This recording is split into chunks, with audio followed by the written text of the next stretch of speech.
GMNA uses artificial intelligence for generated speech, visuals, and production. AI-generated content may contain errors. Please verify important information before making decisions or taking action. Good night, Montreal. Quebec Provincial Police announced Tuesday that they had dismantled a covert laboratory operating in Montreal that manufactured counterfeit passports and birth certificates. The raid, carried out earlier this month, resulted in the seizure of printing equipment, forged documents, and computer files linking the operation to a broader criminal network. The investigation, which spanned several months, relied on surveillance, financial analysis, and coordination with federal law enforcement partners. Investigators said the lab had been supplying fake identity papers to individuals seeking to evade immigration controls and other legal requirements. Police officials confirmed that all suspects were taken into custody and that the facility has been permanently shut down to prevent further production of fraudulent documents. The operation underscores law enforcement's focus on disrupting document fraud, a crime that can facilitate a range of illegal activities. Moviegoers are lining up outside Scotiabank Theatre as the venue reactivates its IMAX 17 projector for the latest Christopher Nolan release. The theater, Quebec's only 17 IMAX screen, has not run the massive film format since 2014, and the revival is drawing enthusiastic crowds. Fans cite the rare visual experience and Nolan's reputation for spectacle as the main pull. The theater joins a select group of 41 locations worldwide capable of showing 17 IMAX, making tonight's screenings a unique event for local cinephiles.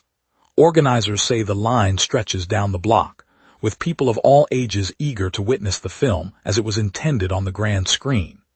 The queue often stretches beyond the main entrance, with some patrons arriving hours early to secure a seat. The excitement continues throughout the evening as each showing fills the auditorium. Gas prices in Quebec have surged to nearly $2 per liter in Montreal, Canadian fuel experts say, as tensions in the Middle East and elsewhere continue to tighten global markets. In February, the average pump price hovered around $150 per liter, but repeated hikes have pushed the cost upward each month. Analysts point to the ongoing geopolitical unrest as the primary catalyst, noting that supply disruptions and higher crude costs are feeding through to Canadian stations. The rise marks a steep climb of roughly $0.50 per liter over the past 5 months, putting pressure on drivers and businesses alike. Many commuters report spending an extra $10 each week at the pump, straining household budgets. Officials have not indicated immediate relief, and the trend is expected to persist as long as the overseas conflicts remain unresolved. Mayor Soria Martinez Ferrada voiced serious reservations Thursday about ARECOR Energy's proposal to place tidal turbines in the St. Lawrence River just off the old port. The mayor said she is not convinced the project aligns with the city's priorities and questioned its relevance to local needs. ARECOR plans to start installing the hydrolians in 2027, pending municipal approval.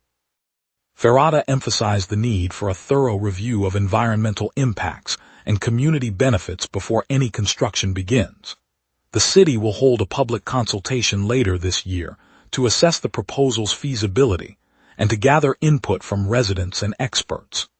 Officials from ARECOR are expected to present detailed studies at that meeting, while the mayor's office indicated that approval will hinge on meeting strict environmental and economic criteria. The decision will shape future renewable projects along the island's waterfront. The Quebec government confirmed that its captive caribou program welcomed 16 newborn fawns in May, adding new individuals to the managed herd. The births represent the latest boost to a conservation effort aimed at preserving the species, which has faced declining numbers in the wild. Officials said the fawns were the result of a carefully monitored breeding program that seeks to maintain genetic diversity and provide a safety net for future reintroduction. The captive herd housed at facilities across the province now includes the additional 16 animals, strengthening the overall population count. Researchers will continue to track the young caribou as they mature, evaluating health and growth metrics to inform ongoing conservation strategies. The development marks a positive step for Quebec's wildlife preservation agenda. The program, which has operated for several years, remains a key component of the province's broader biodiversity plan. Later, we'll hear how a 21-year-old was stopped after hitting 208 kilometers per hour on the Laval Highway. We will be right back.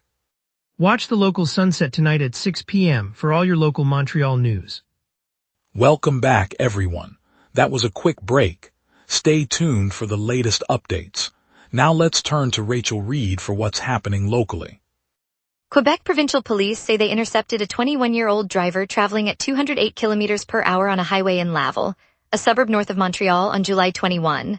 Officers observed the vehicle exceeding the posted speed limit of 100 kilometers per hour and initiated a stop. The measured speed was 108 kilometers per hour above the legal limit, more than double the usual maximum on Quebec highways. The driver was taken into custody at the scene. Police have not released the individual's name or details about the vehicle involved. The Sûreté du Québec confirmed the stop and recorded the event as a serious traffic violation. The Sûreté du Québec, the province's police service, oversees traffic enforcement across Quebec's road network. The incident occurred on a major thoroughfare in Laval, reflecting the province's ongoing enforcement of speed regulations. Premier Tony Wakeham of Newfoundland and Labrador and Premier Christine Frechette of Quebec are convening in Prince Edward Island today to negotiate a new agreement on the Churchill Falls hydroelectric facility. The meeting aims to replace the decades-old power pact that currently supplies a large share of Quebec's electricity. Officials say the window to finalize a revised memorandum of understanding is closing, prompting urgent talks. If a fresh deal is reached, it could reshape the flow of cheap, reliable power to households across the province, potentially affecting rates and supply stability. The two leaders will discuss terms for the sale and further development of the Labrador-based plant, seeking a framework that balances revenue for Newfoundland and Labrador with long-term energy security for Quebec. The outcome is expected to be reported later this week. The Quebec Ministry of Agriculture, Fisheries and Food has launched a recall of lean ground beef that was packaged on July 8 and sold at the Marché Atlas on 4265 Jean Talon Street East in St. Leonard. MAPAQ says the product may present a health risk, prompting the agency to act under its standard recall procedures. The recall remains ongoing, with the ministry monitoring distribution and advising that any remaining packages be removed from household freezers. The Marché Atlas has posted signage at its entrance and is working with inspectors to ensure the affected beef is taken off the shelves. Consumers who purchase the beef are being asked to retain their receipts as proof of purchase while the investigation continues. This action follows MAPAQ's routine practice of withdrawing foods that could jeopardize public safety, reinforcing the province's commitment to food safety oversight. Environment Canada issued a severe thunderstorm watch for multiple regions across the province earlier this morning, warning of intense rain and heightened flood risk. By early evening, the agency lifted the watch for the majority of those areas, concluding that the immediate threat had passed. The brief alert prompted residents to secure outdoor belongings, check drainage systems, and stay informed about possible flash flooding. Meteorologists noted that the short-lived system produced brief downpours capable of overwhelming local waterways, especially in low-lying neighborhoods. While the watch remains active in a few northern districts, the lifted watch covered areas such as the Laurentians, the eastern townships, and the greater Montreal corridor, leaving only remote northern valleys under the original alert. The lifted status for most of the province means normal activities can resume without heightened concern. Authorities continue to monitor conditions, urging anyone experiencing sudden water rise to follow official updates. Quebec is in the midst of its most severe spruce budworm outbreak in 5 decades. Forestry officials report that the insect has already damaged roughly 17.6 million hectares of forest, a scale never seen since the early 70s. The infestation, which spreads by defoliating spruce and fir trees, is progressing across the province's boreal and mixed woodlands, threatening timber supplies and the health of ecosystems that many residents rely on for recreation and hunting. Historically, Quebec experiences periodic budworm cycles, but this surge has expanded far beyond typical limits, prompting the Provincial Ministry of Forests to mobilize additional aerial pesticide treatments and increased monitoring. Scientists warn that without intensified control measures, the damage could persist for several years, further compromising forest regeneration and the economic stability of communities dependent on logging. Now, let's turn to the weather team for a quick look at tonight's conditions across the island. A deepening low and southerly jet are flattening the ridge, leaving Montreal in a humid, unsettled night.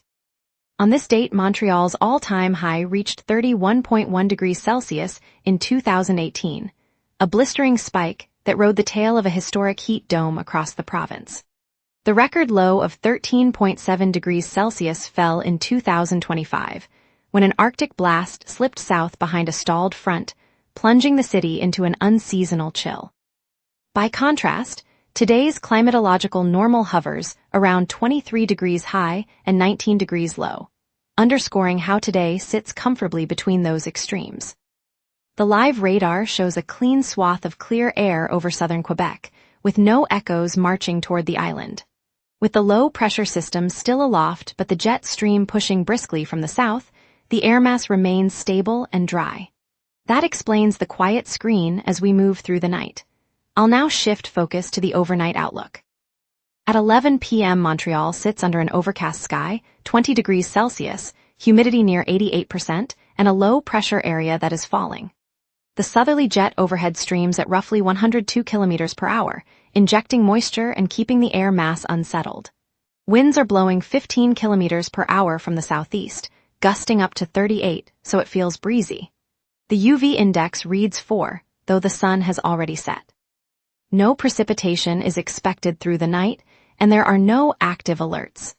As the low drifts eastward, pressure will begin to rise after sunrise, allowing temperatures to climb to 27 degrees by midday before slipping back to 19 tonight.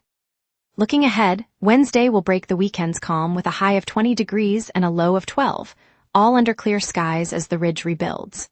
Thursday remains bright, 23 degrees high and 13 low, the jet still aloft but weakening, allowing sunshine to dominate.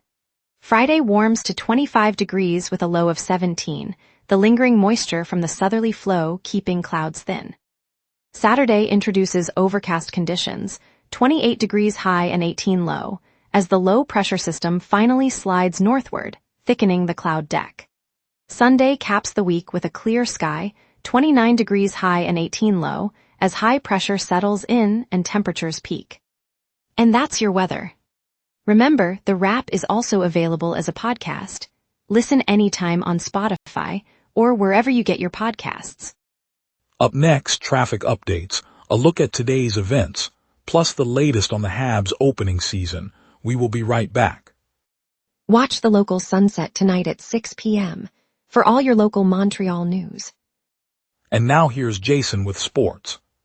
NHL news hitting close to home for Canadiens fans tonight. Mark your calendars, Habs fans. Montreal opens the 2026-27 NHL season on the road against the Toronto Maple Leafs on September 29th. According to CBC Sports, opening night features a pair of all-Canadian matchups, with Edmonton hosting Vancouver rounding out the slate. A chapter has closed in Montreal. The Canadiens traded longtime forward Brendan Gallagher to the Vancouver Canucks in exchange for future considerations, according to CBC Sports. Gallagher spent over a decade with the organization and became one of the most recognizable faces in Habs history. A long chapter in Montreal Canadiens history has closed. The Habs dealt veteran forward Brendan Gallagher to the Vancouver Canucks in exchange for future considerations. CBC Sports reported the transaction, which sends one of the franchise's most recognizable names out of Montreal. On a crisp Saturday afternoon in the historic St. Laurent neighborhood, the sound of cleats on the grass at staid Percival Brauch echoed through the block. Families gathered on folding chairs, kids perched on parents' laps, and the scent of fresh poutine wafted from a nearby food truck. At the center of it all stood Marie-Yasmin Aladou, her jersey emblazoned with the rose-gold crest of the Montreal Roses, a smile bright enough to rival the early summer sun. Aladou, who grew up sprinting down these same streets with a battered soccer ball, left Montreal years ago to chase professional opportunities abroad. Tonight, she slipped the ball between two defenders and delivered a decisive pass that set up the winning goal in the Roses. First home victory of the season. The crowd erupted, and a little girl in a pink scarf rushed forward, shouting, "You're home, Marie-Yasmin." The moment captured more than a point on the scoreboard. It marked the return of a hometown hero to the field where her dreams first took shape. It's a reminder that sometimes the best chapters begin where the story started. On a Saturday morning on the western edge of Montreal's Ahuntsic-Cartierville borough, the fire prevention crew from SOPFEU gathered at the St. Louis Fire Tower. The team, led by veteran firefighter Marie-Claude Bouchard, was there to review the latest seasonal report, a routine that now feels like a celebration. After a summer when wildfires sparked across the province, the agency announced that incidents this year have dropped to a fraction of the usual count, a decline measured in the low single digits. Bouchard lifted a log, the blackened bark a reminder of the fires that once threatened the pine corridor. She then pointed to a new sapling just a few feet tall, already rooted beside the tower, a symbol of the forest's quiet recovery. Children from a nearby school waved from the trail, their faces lit by the early sun, as the team explained how community vigilance and early detection have turned the tide. The moment the sapling was planted, the crowd's applause echoed through the trees, underscoring how collective care can restore even the most vulnerable landscape. It's a reminder that when we protect our forests together, they have room to heal. Thank you, Montreal, for joining us on the wrap. Tonight's highlight was the police raid that shut down a fake document lab, a reminder that safety matters. We appreciate your trust and look forward to bringing you more stories tomorrow. Stay tuned, stay curious, and have a great evening.